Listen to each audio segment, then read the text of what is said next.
สบายดีมื้อนี้เฮาซื้อพิระเนาะแล้วว่าซื้อแท้กับซื้อเหลือเนาะแต่ว่าเป็นตัวแทนของบริษัท PP Global 99เลยว่าเป็นตัวแทนของบริษัทจากประเทศไทยหรือว่าเข้ามาหาประเทศลาวเนาะบริษัทอยู่ประเทศไทยก็คือ Happy 99จำกัดแต่ว่าเข้ามาดูประเทศลาวแล้วเพิ่นก็เพราะว่าเจ้าก็อวยให้ถึก บ ได้ไหม ริษัท PP Global อวยถึกได้ไหมกับยา มื้อนี้เฮามาอยู่บ้านหนองสามามเมืองปักซานแขมรีคำไซมื้อนี้เฮาจะมาสัมภาษณ์เบิ่งว่าไอ้ไซเนาะเพิ่นได้กินสินค้าตัวนี้แล้วเพิ่น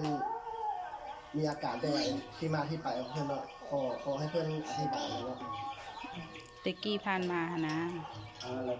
ที่เราสู้ฟังอาการของเป็นของข้าพเจ้านี่เนาะคือว่าเขาใส่หรือว่าซื้อลูกของข้อเสือเรื่องต้นทำนี้เนื้อเป็นมาผ่านมาเนี่ยได้ปีปลายแล้วเกือบ2 ปีแล้วเป็นอันนี้แหละพยาธิของตัวเองนี่แหละไปกวดน้ำท่านหมออยู่ปักสันนะอยู่ห้องหมอแขกนะคือว่าเพิ่นก็ว่าเป็นไขมันในเส้นเลือดแล้วก็ จะฟ้าวจะติ เกี่ยวกับมันต้องทรงรถของเราแล้วก็มาใส่กับอันท่าน้ำตาลรถของเราก็มากินยาใส่กินเวลากินนั้นก็ไข้อยู่มันคือยาแล้วก็เป็นที่เก้ามากินนั้นมาได้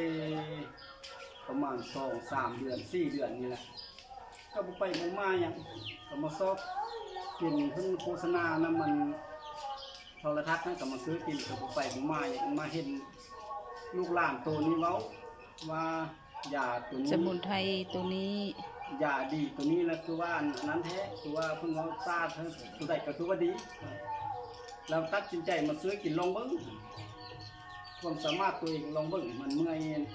ทรมานแล้วจังสักการ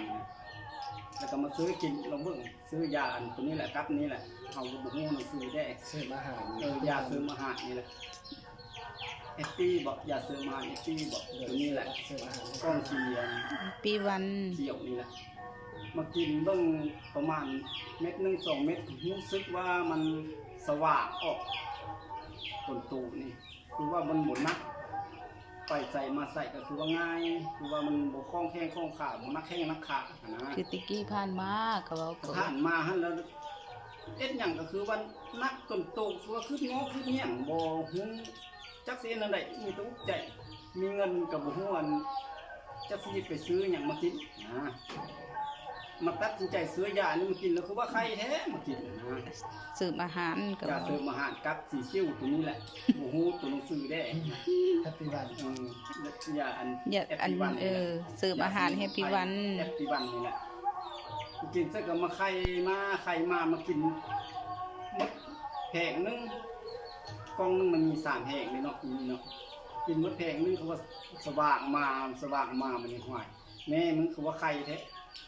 เป็นอย่างก็คือว่าบ่เมื่อยเหมือนเมื่อยอยู่กับธรรมดา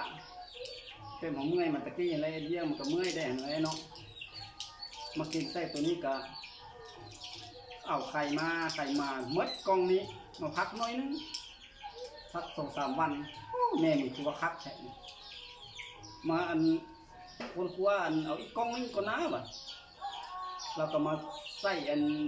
ซ่องเงินมาซื้ออีกกล่องนึงอีกใหญ่